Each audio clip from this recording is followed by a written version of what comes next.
Welcome to the Egyptian History Podcast, Episode 27, A Walk in the Desert.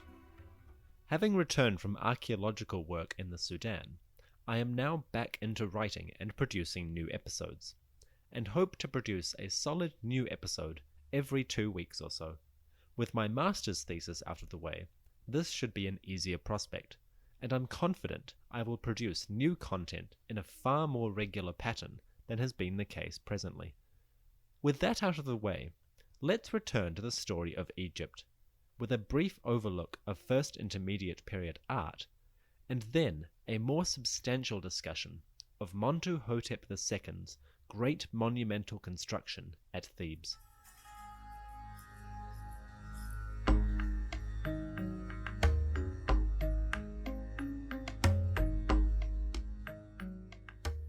The First Intermediate Period has ended. Or, more accurately, it is now coming to its final stages. The House of Intef stands victorious over a united Egypt, with their rivals, the House of Keti, a mere shadow in the sands of the Nile Valley. Looking back on this time, a period of some 200 years, which we have covered in just 3 episodes, it goes without saying that a lot of detail has been missed. This is partly the limitations of history podcasting, but also partly the nature of the period itself. The lack of a strong central authority means that monuments and inscriptions and written papyrus archives are in very short supply. But the First Intermediate Period was also a time of wonderful artistic expression. Fittingly, the collapse of a single monarchical power gave rise to local voices in carving and decoration. While the style of art didn't change in its most basic features, the manner in which figures were represented did change to some degree. For instance, men were shown as more fleshy or chubby in some cases, and women as slightly elongated and slimmed. The eyes are particularly interesting, often wide and bright, almost similar to a cartoon character. I have provided some images from this period on the website, egyptianhistory.libsyn.com, and I hope you'll agree when I say that they show a wonderful sense of liveliness, of character and individuality. Early Egyptologists, who were educated and obsessed with the classical Greek forms, dismissed such works as a decline in quality from the greatest art of the Old Kingdom. Compared with the beautiful granite statues of Khafre or the carved images of Pepi I, they felt that the First Intermediate Period artists were inferior at some fundamental level. Perhaps to some degree that is true. After all, the resources were not available to pay for such works as the Old Kingdom kings had been able to afford. But to dismiss these later art pieces is, in my opinion, a serious mistake. Indeed, to dismiss the First Intermediate Period itself is an almost pathological error in the study of Egyptian history. This period had uncountable influences on the society of Egypt, ones which will continue to feature in the episodes ahead. So although I've covered the political history in just 3 episodes, ahead of us there will be frequent callbacks to the First Intermediate Period. I hope, over time, that you will come to see just how powerful an influence this era, and the memory of this era, played in the development of Egyptian culture.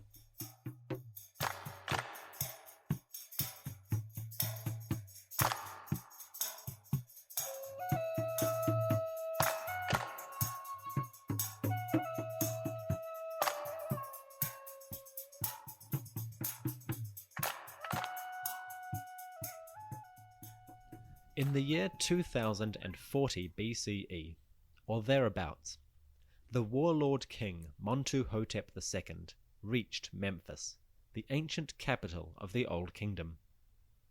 Entering in victory, he can now be considered the first king of Upper and Lower Egypt to claim genuine and effective power over the Nile Valley and Delta in nearly 200 years.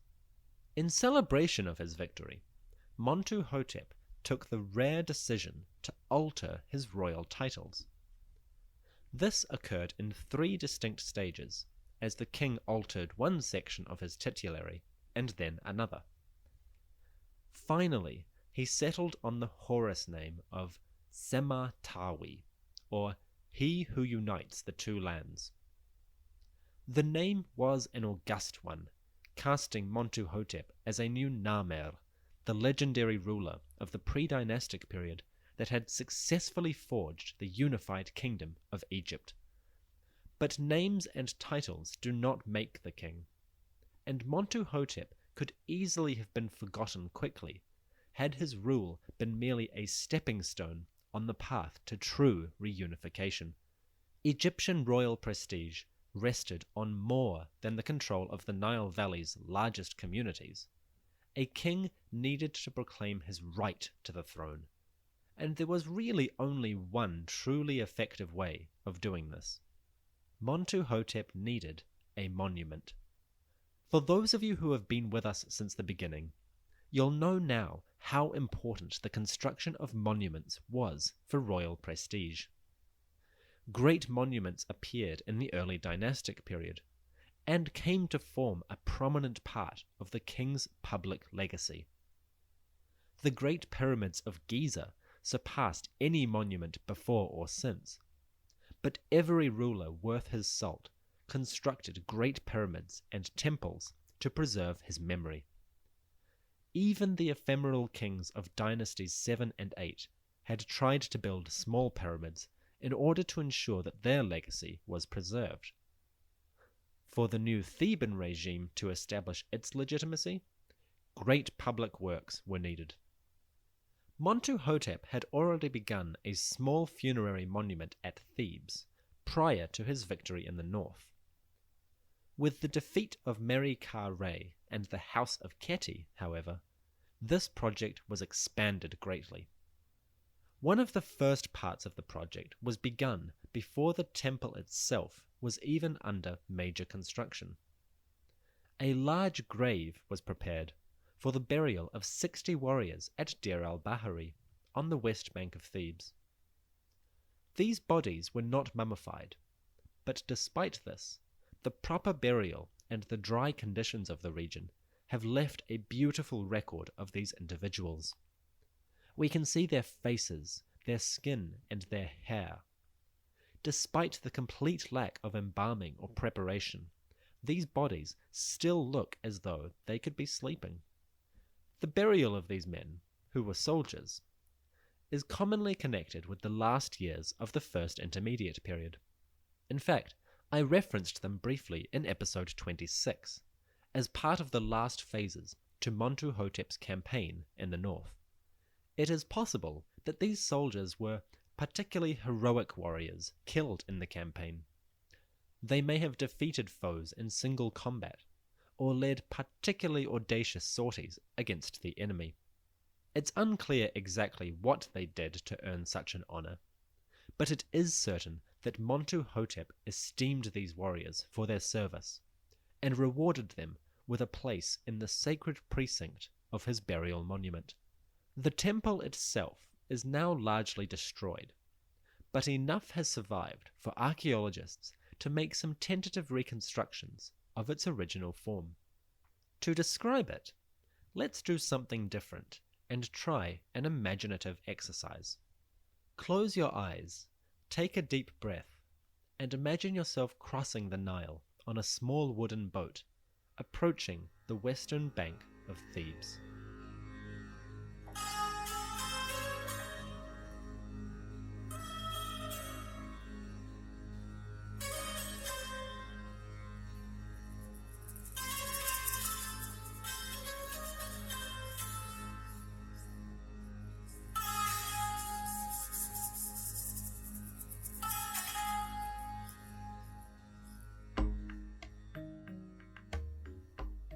Ahead of you, the riverbank is covered in reeds, from which all kinds of birds fly out in search of food.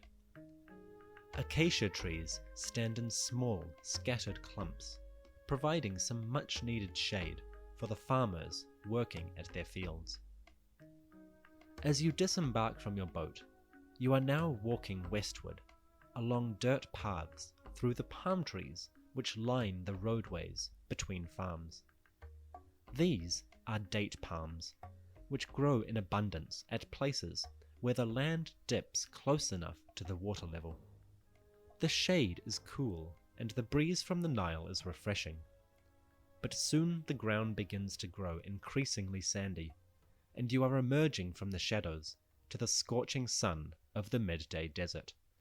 Fields and trees fall away, replaced by scrub and prickly bushes and sand. In the months of the inundation, this region will cover in water, but at the height of summer, it is now a dry region, devoid of moisture. You continue walking, your sandals shuffling in the sandy soil. Your linen clothing is airy, but begins to stick to you with the heat. Still, you keep walking. An hour passes as you walk through the desert, following the dirt tracks which lead you towards the cliffs. You cannot yet see the valley of Deir el-Bahari, and instead must follow the trackways created by generations of donkeys and farmers moving along the edge of the fertile plain. Another hour is nearly past, and the cliffs now loom large overhead as you move into their sacred confines. Dust is in the air, and the rock faces echo faintly with the sound of chisels and hammers.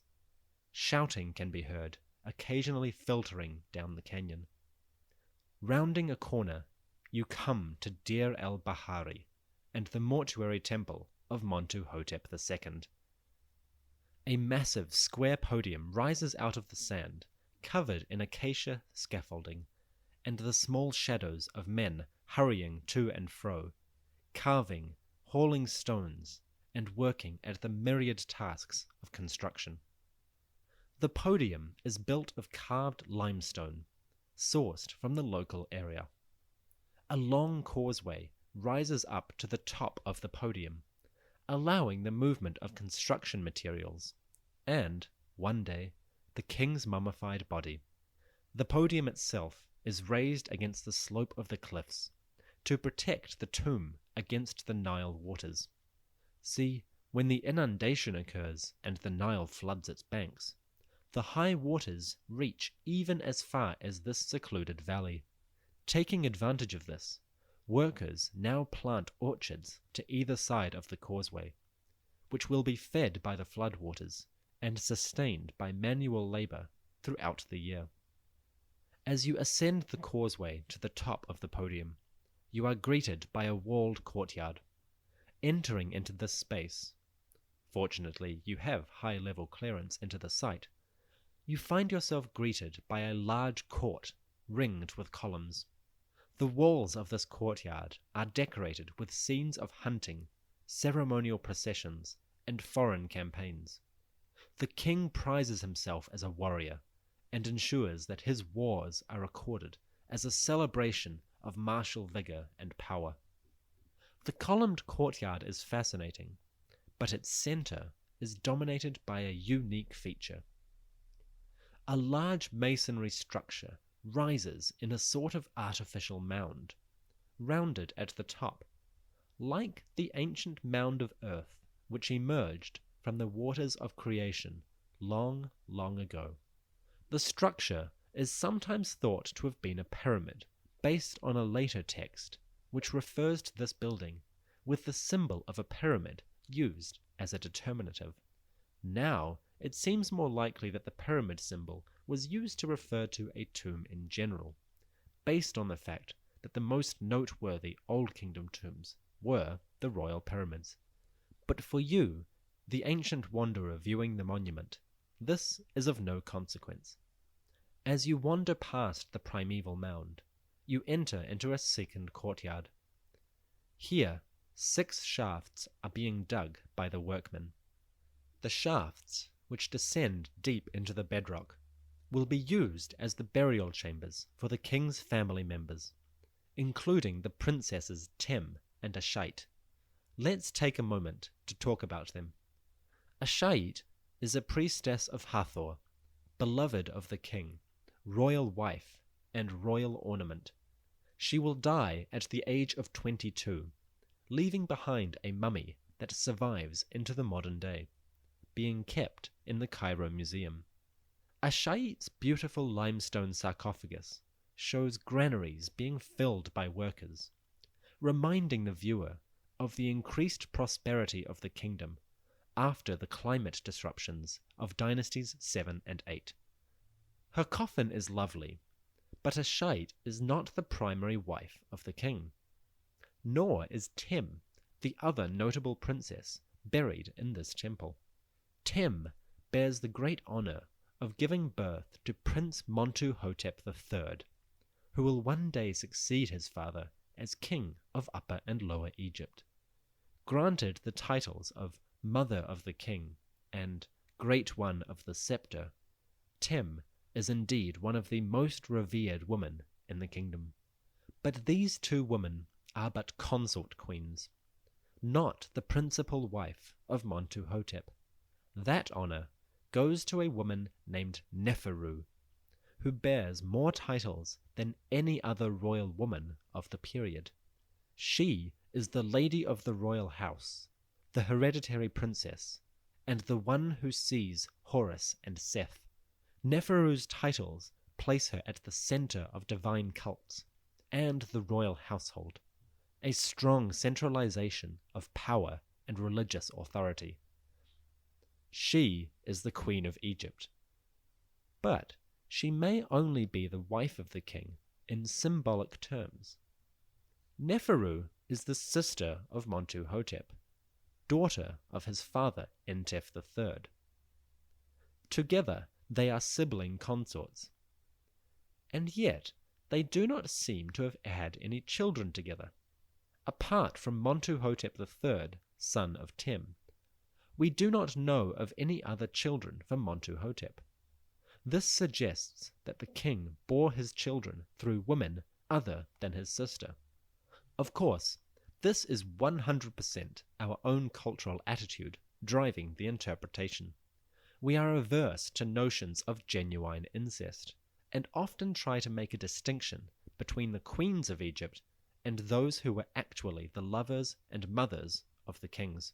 Nevertheless, the balance of evidence suggests that Montuhotep has married his sister as a way of preserving royal legitimacy, while using lesser wives to produce his heirs and children.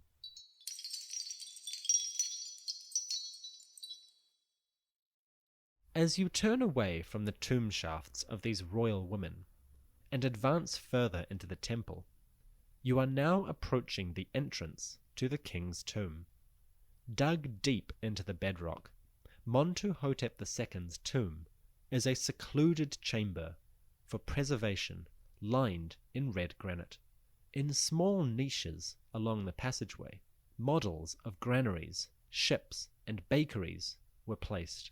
I will discuss these in a later episode. Suffice to say that Montuhotep's reign reveals a lot of art concerned with agriculture, suggesting an economic resurgence and a particular focus on such matters in royal artistic production. But that is a story for later. As you leave the small burial chamber of the king and return to the surface, you turn towards the west and head into the holy sanctuary of the temple. This is the heart of the structure, the place from which the king's cult is preserved and his power ensured. Here the king is worshipped, along with a particularly Theban version of the great god Re. This deity will come to be an enormous influence in Egyptian theology, and cannot be summarized in the remainder of this episode. Suffice to say, at the heart of the temple, in the inner sanctum of Dir el-Bahari, in the reign of Montuhotep II, you are standing face to face with one of the primeval creators, a king of the gods, the hidden one, Amun-Ra.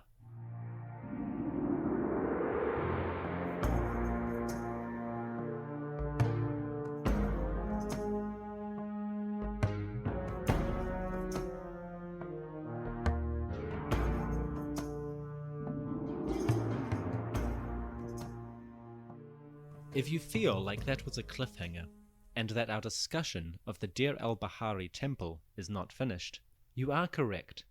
Next time, we will leave the temple of Deir el-Bahari and visit some of its primary sites on the way out. Then, we will join with Montuhotep II as he leads a massive campaign into Nubia to reassert Egyptian dominance of this land and claim his legacy as the king of Upper and Lower Egypt.